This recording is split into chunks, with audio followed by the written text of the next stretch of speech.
திமுக கூட்டணியில் உள்ள ஒரு கட்சி தங்கள் அணிக்கு வரும் என்று தெரிவித்துள்ள பாஜக மாநில தலைவர் நயினார் நாகேந்திரனுக்கு திமுக கூட்டணியில் இருந்து ஒரு கட்சி கூட வெளியேற வாய்ப்பில்லை என்று விசிக தலைவர் திருமாவளவன் காங்கிரஸ் எம்பி சசிகாந்த் செந்தில் பதிலடி கொடுத்துள்ளனர். அதாவது எங்களுடைய கூட்டணி கட்சியினுடைய ஆட்சி,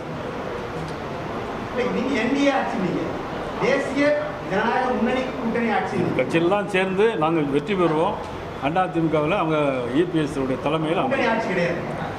இபிஎஸ் தலைமையில் அமையும். அதுப்பா பேசிக்கலாமே. இப்போ என்ன கூட்டணியின் ஆட்சி, கூட்டணி கட்சியினுடைய ஆட்சி. அதை இப்போ உடனடியாக சொல்ல முடியாது. தேர்தலுக்கு நாள் இருக்குது, சில பேச்சுவார்த்தை நடந்துகிட்டு இருக்குது.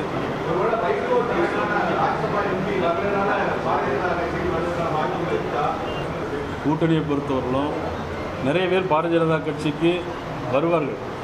தேசிய ஜனநாயக கூட்டணி வருவதற்கான நிறைய வாய்ப்புகள் இருக்கிறது. தேசிய ஜனநாயக கூட்டணி சேருவதற்கான நிறைய வாய்ப்புகள் இருக்குது.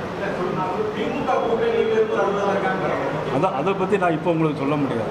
அது திமுக கூட்டணிக்குள்ளே அவங்க சலசலப்பை ஏற்படுத்த முயற்சிக்கிறாங்களாம். அது அவங்களுடைய டிப்ளமேட்டிக் அரசியல் என்று அவங்க அப்படி காட்டிக்கொள்கிறார்கள். அதுக்கெல்லாம் வாய்ப்பே கிடையாது.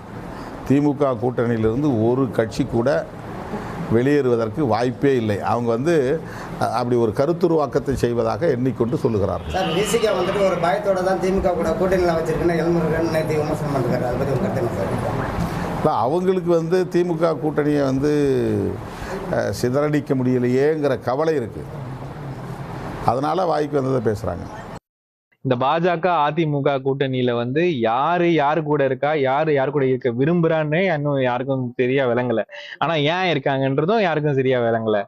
அதுவே இன்னும் ஒரு புரியாத புதிரா தமிழகத்துக்கு இருக்கும்பொழுது இவங்க கூட இன்னொருத்தர் சேர போறாங்கன்றது இன்னும் ரொம்ப காமெடியா இருக்கு.